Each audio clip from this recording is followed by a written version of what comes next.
Minutes à Kinshasa, 1 heure de plus à l'est de la RDC. Madame, Messieurs, bienvenue à tous dans cette édition d'actualité. The Club SA accroché après son nul blanc face au tout capable Liman obtient 17 points en 8 journées de la Lina Foot. Le Dessampé est en embuscade dernière avec 15 points et pourrait devenir premier en cas de violence de victoire face à RCK.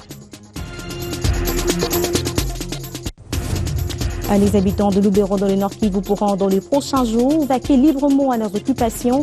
L'affirmation est du numéro 1 de cette province. Le gouverneur du Nord Kivu l'a dit ce mardi au sortir des échanges avec les députés provinciaux.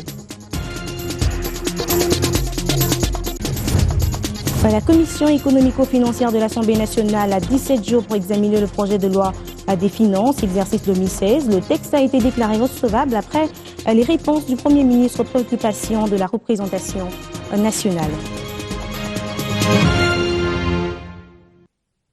Merci de choisir Buan pour vous informer. D'abord, la société civile congolaise, dite ELDUR, exige un dialogue de 4 vérités dans une déclaration signée hier à Kinshasa. Les initiateurs et acteurs du document souhaitent que les acteurs politiques impliqués dans l'impasse du processus électoral se retrouvent pour produire un pacte républicain dans le respect de la Constitution.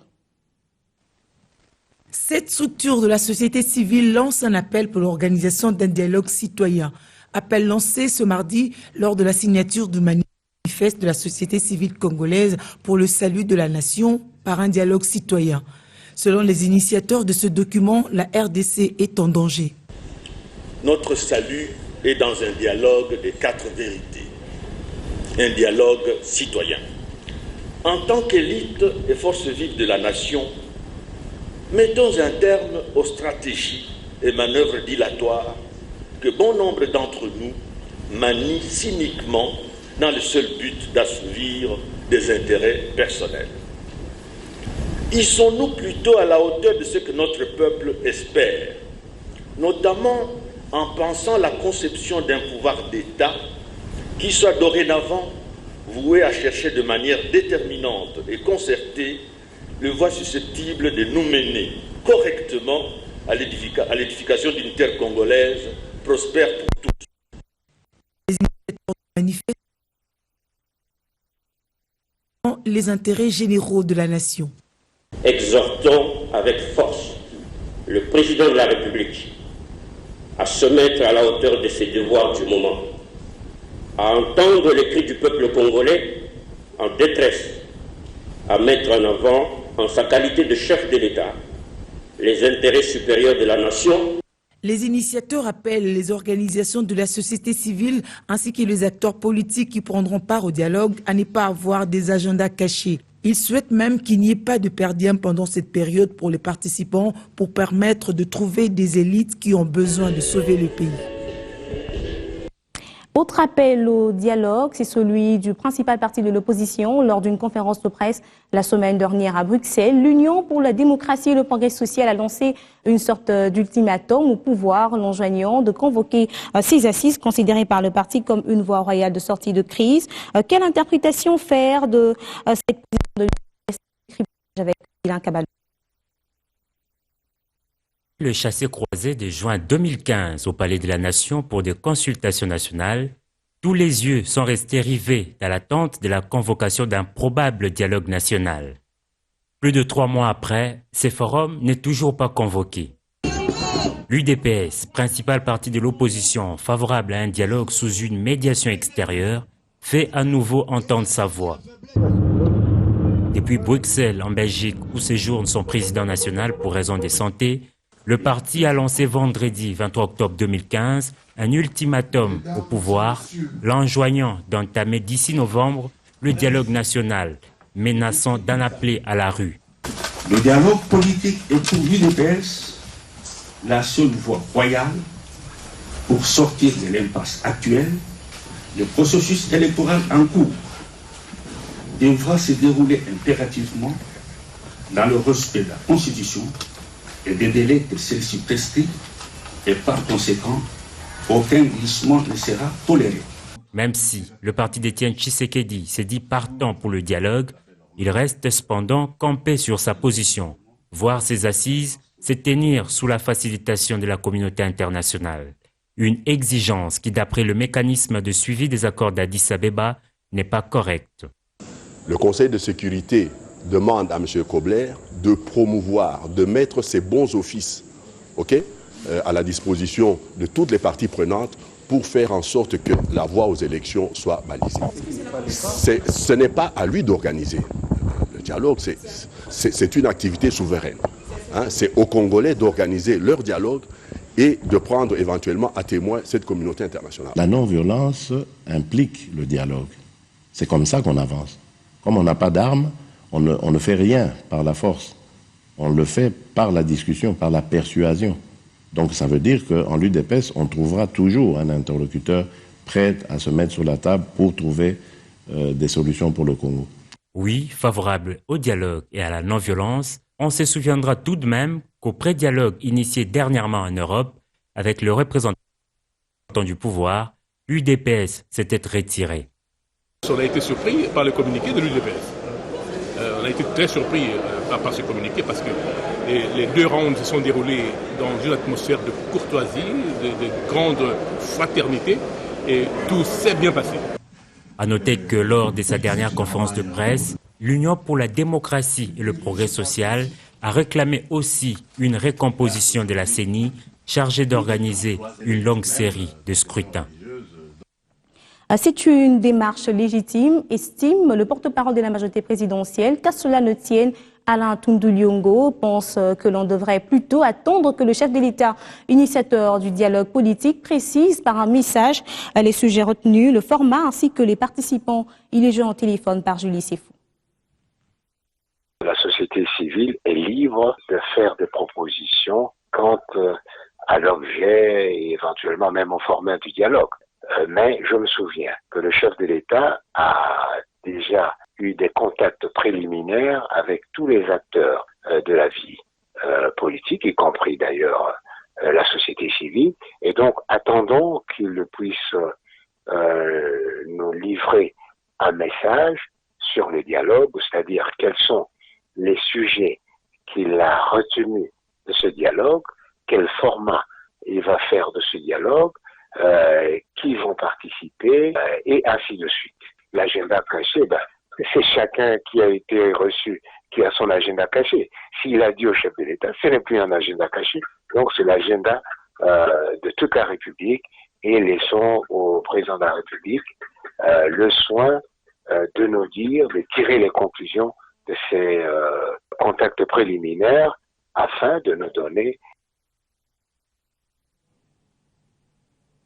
Je l'annonce à l'ouverture, Matata Ponyo était ce mercredi de nouveau face aux députés nationaux pour répondre à leurs préoccupations au sujet du projet de l'exercice 2016. Le Premier ministre a fourni des éclaircissements au sujet de ce texte et au finish, le document a été déclaré recevable et transmis à la commission ECOFIN pour des enrichissements. C'était la dernière étape avant la déclaration de recevabilité du projet de loi des finances exercice 2016. La réponse du Premier ministre aux préoccupations des élus du peuple en rapport avec le texte. Matata Ponyo s'est prêté ce mercredi à cet exercice. Le chef du gouvernement a, dans ses éclaircissements, soulevé des points, notamment s'agissant de la faible maximisation des recettes. Matata Ponyo a déclaré que les efforts sont en train d'être fournis, tout en louant le travail abattu par les régies financières. Cependant, aucun mot au sujet des préoccupations liées aux élections. Il a dit ce qu'il pouvait dire, évidemment, ça ne n'engage que lui. Des explications du Premier ministre qui ont été commentées en fonction des couleurs politiques. Il a bien répondu. Aujourd'hui, il a été beaucoup plus explicatif. Il est allé un peu plus loin. Le Premier ministre n'a pas répondu à nos attentes. D'abord, prenez son programme sur base duquel il a obtenu son investiture en 2012. Prenez les prévisions. En 2015, ici, on devrait être à 12 ou 14 milliards de dollars de budget. Voilà qu'on est toujours à 7. Ce projet de loi a été déclaré recevable et transmis à la commission ECOFIN pour un examen approfondi pendant 17 jours. La commission économico-financière, c'est celle qui fera sortir le grand projet du budget. Je l'appelle projet du budget puisqu'il ne serait pas encore adopté par l'Assemblée nationale.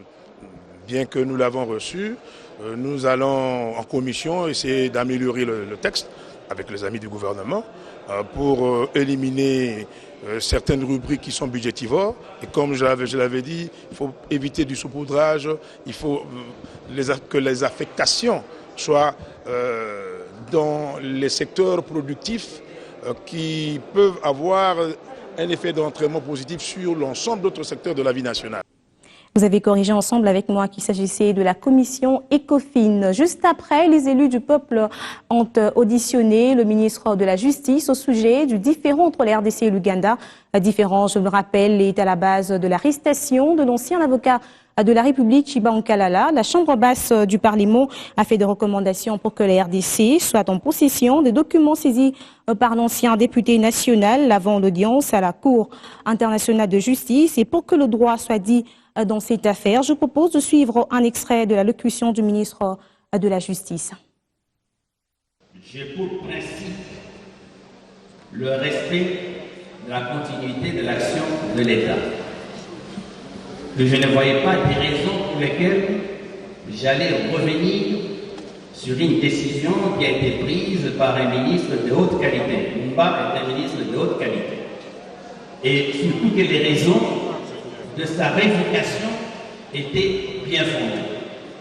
Je réponds donc que je ne reviendrai pas sur cette décision, que la décision qui avait été prise par Mme Mumba reste de vigueur, et je lui demande courtoisement, c'est le dernier paragraphe de ma lettre qui est dans le dossier, de restituer les pièces. Et je lui signale que ces pièces sont propriété de la République. Il n'a pas daigné répondre. J'ai donné injonction au procureur général de la République d'agir sans tergiversation. Et le procureur général de la République a instruit le dossier et maître Kalala Chabangou est en Makala depuis cette date.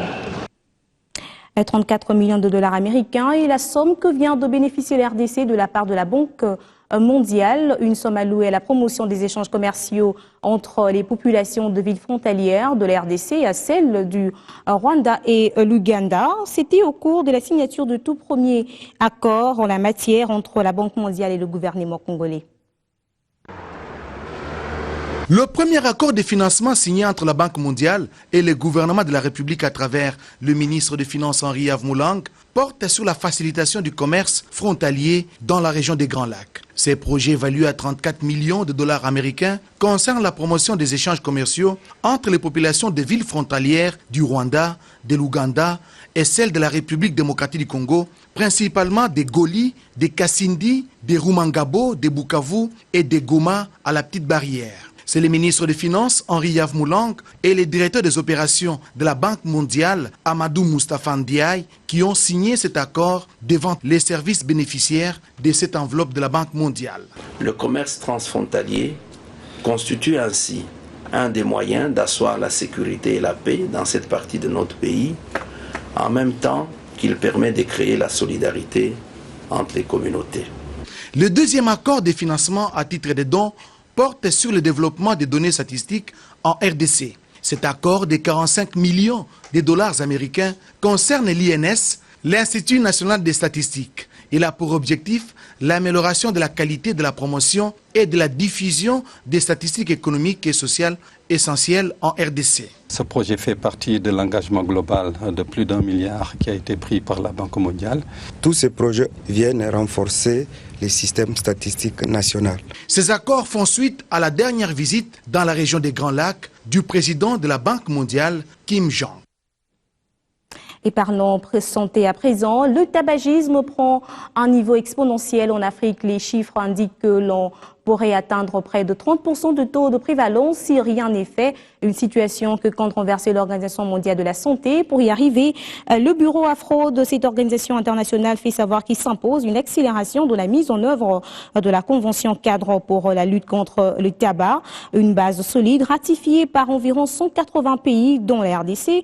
Voilà tout le sens de la réunion de haut niveau qu'accueille la RDC du 28 au 30 octobre à Kinshasa. Elles sont au total 21 délégations attendues dans le cadre de ces travaux visant à accélérer la mise en œuvre de la Convention cadre de l'Organisation mondiale de la santé pour la lutte anti-tabac. Objectif que comptent atteindre les signataires de ce premier traité mondial de santé publique. Une mise en œuvre effective qui exige une approche d'intervention multisectorielle. Le gouvernement, et en particulier le ministère de la Santé, doit être habilité à coordonner toutes les parties prenantes, y compris la société civile. La taxation du tabac, qui est une mesure très efficace pour augmenter les revenus du gouvernement et aussi pour réduire la prévalence de la consommation du tabac. Je demande donc instamment les pays à utiliser cet outil efficace et augmenter les taxes sur les produits du tabac. Une rencontre qui tombe à point nommé pour la République démocratique du Congo, qui est en pleine élaboration de son plan d'action national de développement sanitaire pour l'échéance 2016-2020, qui va notamment intégrer cette convention cadre de l'OMS. Le gouvernement de la République démocratique du Congo, à travers le ministère de la Santé publique, s'engage à vous accompagner tout au long de ces 3 jours de réunion et compte suivre attentivement les expériences des uns et des autres pour la mise en œuvre de la Convention cadre de l'OMS pour la lutte anti-tabac. Ouverte ce mercredi 28 octobre, cette réunion de haut niveau qui vise notamment les partages d'expériences entre les délégations venues de plusieurs coins du continent iront jusqu'au 30 octobre avec des recommandations pouvant contribuer davantage à la lutte contre le tabagisme qui cause chaque année les décès évitables d'environ 6 millions d'habitants à travers le monde.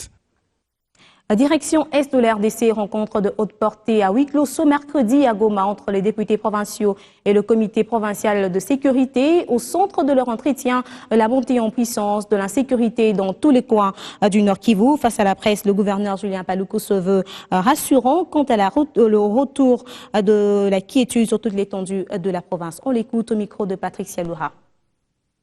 Oui, la province est en ébullition depuis un certain temps, avec tout ce que vous savez à Beni, à Rutshuru, à Walikale, à Massissi, au sud du Lubero. C'est la raison pour laquelle, dans un cadre d'échange, le président de l'Assemblée provinciale a estimé qu'il y ait des assises entre l'organe délibérant et les chefs exécutifs avec les membres du comité provincial de sécurité. Parce que comme vous le savez, les questions dépassent les compétences de la province, surtout quand elles concernent la défense nationale, qui est une compétence exclusive au pouvoir central. Mais comme nous sommes en province, on ne peut pas ne pas parler de ces questions-là, surtout qu'elles concernent la vie au quotidien de nos populations. Et donc avec les députés provinciaux, nous avons fait un tour d'horizon de l'ensemble des problèmes, à partir de Beni jusqu'à Walikale, et nous avons dégagé quelques recommandations qui vont dans le sens de renforcer les mesures sécuritaires pour permettre aux populations de devoir retrouver leur paix. Parce que si les députés provinciaux, les gouverneurs et les membres du comité de sécurité ne peuvent pas se retrouver pour faire une évaluation lorsqu'il y a des cris de cœur, des cris d'alarme de la population, c'est qu'on n'est plus responsable. Voilà pourquoi nous sommes venus échanger pendant près de 4 heures avec les élus qui sont venus des vacances parlementaires et qui, au-delà de nos sources qui nous informent, ont aussi également des informations parce qu'ils entrent au quotidien avec les avec la population de base.